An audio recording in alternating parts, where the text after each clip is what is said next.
Hello students, welcome to my channel and welcome to my another video. আজকে আলোচনা করব তোমাদের পরীক্ষার হলেই এমসিকিউ ঠিক করার সঠিক পদ্ধতি। তাই ভিডিওটি পুরো দেখবে এবং আমার চ্যানেলটিকে সাবস্ক্রাইব করে দেবো। তো দেখে নিই তোমাদের জন্য কোন কোন গুরুত্বপূর্ণ পয়েন্টগুলো রয়েছে। প্রথম যেটি করতে হবে, পরীক্ষার হলে মাথা ঠান্ডা রাখতে হবে। সবসময় মনে রাখবে যে যত বেশি মানসিক দিক থেকে স্ট্রং হবে তার কিন্তু অ্যান্সার করার প্রবাবিলিটি বা সফলতার হার সবথেকে বেশি হবে। 2 নম্বরে রয়েছে ওএমআর সঠিকভাবে ফিল আপ করতে হবে। অর্থাৎ তোমাদেরকে যে ওএমআর শিটটি দেওয়া হবে সেখানে তোমাদের নাম, রোল নাম্বার এগুলো ঠিকঠাকভাবে ফিল আপ করতে হবে, কারণ তোমাদের ওএমআরটাই তোমাদের পরিচয়। যদি ওএমআরে তোমরা ভুলভাল ফিল আপ করো তাহলে কিন্তু তোমাদের খাতা বাতিল হয়ে যাবে। এরকম সংক্রান্ত অনেকগুলো গাইডলাইন কিন্তু তোমাদের স্কুলকে দেওয়া হয়েছে। তাই ওএমআরটা ঠান্ডা মাথায় সঠিকভাবে ফিল আপ করতে হবে। ওএমআর যারা ফিল আপ করা শেখোনি এখনও, আমার ভিডিওতে দেওয়া রয়েছে কিভাবে ওএমআর ফিল আপ করতে হবে। তোমরা সেগুলি দেখে ওএমআর ফিল আপ করাটা প্র্যাকটিস করে নিতে পারো এবং কমেন্ট বক্সে একটি ওএমআরের কপি তোমাদেরকে দেওয়া রয়েছে।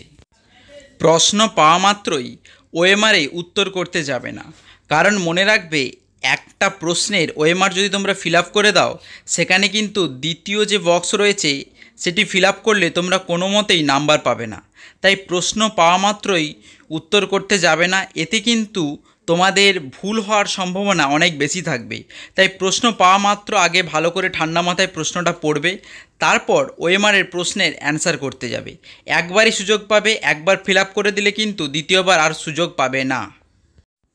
এরপর তোমরা দেখতে পাচ্ছ স্ক্রিনে 4টি অপশান রয়েছে। এই 4টি অপশানে ওএমআর ঠিকঠাকভাবে ফিল আপ করা শিখতে হবে। কোনোটি যদি তোমাদের ফিল আপ করা ওএমআর কালি বেরিয়ে যায় তাহলে কিন্তু সেটা বাতিল, বা অর্ধেক যদি তোমরা ফিল আপ করো তাহলেও কিন্তু সেটা বাতিল। আমি যেমনভাবে দেখিয়ে দিচ্ছি এভাবেই কিন্তু ফিল আপ করতে হবে। এটি হচ্ছে ফিল আপ করার সঠিক পদ্ধতি এবং কম সময়ে তোমরা বেশি পরিমাণ উত্তরের ওএমআর ফিল আপ করতে পারবে।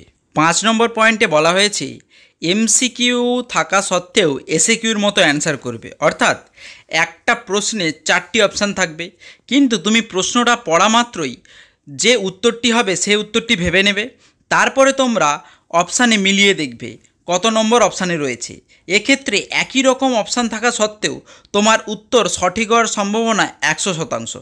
তাই এমসিকিউর উত্তর এসিকিউর মতো করতে বলা হয়েছে। এরপরে বলা হয়েছে পরিচিত শব্দকে বেশি গুরুত্ব দেবে। অর্থাৎ একটা প্রশ্নের 4টে অপশানের মধ্যে তোমার উত্তর জানা নেই, কিন্তু কোনো একটা অপশান তুমি আগে পড়েছো, সেই অপশানটা উত্তর হওয়ার সম্ভাবনা প্রবল, কারণ তোমাদের ব্রেন যা পড়ে তার কিছুটা মেমোরাইজড রাখে।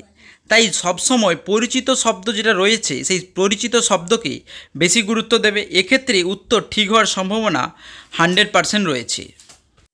আমরা জানি তোমাদের স্তম্ভ ও ব্যাখ্যামূলক, বিবৃতিমূলক নানা ধরনের প্রশ্ন আসবে।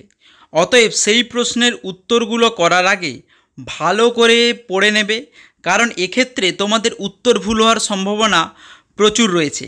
তাই খুব তাড়াতাড়ি করে প্রশ্ন পড়ে উত্তর করতে যাবে না, ভালো করে ভেবে নেবে, বিবৃতিটা একবারের গায়ে 5 বার পড়ে নেবে, তারপরে উত্তর করবে। তাহলে দেখবে এই স্তম্ভ, বিবৃতি, মিল করো, এই সমস্ত প্রশ্নের উত্তরগুলো ঠিক হওয়ার সম্ভাবনা প্রবল থাকবে।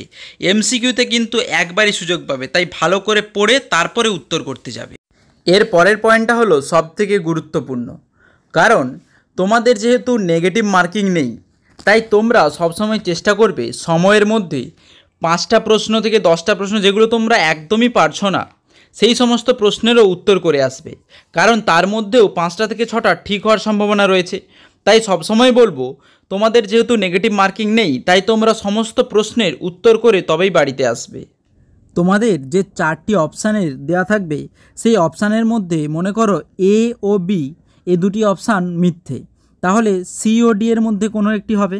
তাই এরকমভাবে যদি তোমরা উত্তরগুলো বাদ দিয়ে করো তাহলে দেখবে তোমাদের উত্তর ঠিক হওয়ার সম্ভাবনা 50%। এরকমভাবেই তোমাদেরকে সঠিক উত্তরটা বেছে নিতে হবে। 8 নম্বরে বলা আছে উত্তরে যে সমস্ত অপশান অনেক বড় রয়েছে সেগুলি উত্তর হওয়ার সম্ভাবনা প্রবল। অর্থাৎ মনে করো বিবৃতিমূলক বা ব্যাখ্যামূলক এই সমস্ত প্রশ্নের উত্তরগুলোতে যে সমস্ত উত্তরগুলো সবথেকে বেশি আছে 2 লাইন বা 3 লাইন, সেই সমস্ত উত্তর হওয়ার সম্ভাবনা প্রবল। তাই সেই সমস্ত উত্তরগুলোই কিন্তু তোমরা ভালো করে করবে। সবার শেষে রয়েছে একটি গুরুত্বপূর্ণ পয়েন্ট, শেষ পর্যন্ত অপেক্ষা করবে যে সমস্ত উত্তরগুলো পারবে না, কারণ চোখ কান খোলা রাখলে যেহেতু তোমাদের এমসিকিউ, তাই উত্তর ভেসে আসার সম্ভাবনা প্রবল। তাই শেষ পর্যন্ত মাথা ঠান্ডা রাখবে এবং অপেক্ষা করবে সঠিক উত্তরের জন্য। এই ছিল তোমাদের সেরা 10টি পয়েন্ট। এই 10টি পয়েন্ট মনে রাখলেই কিন্তু তোমাদের এমসিকিউ সঠিক হওয়ার সম্ভাবনা প্রবল।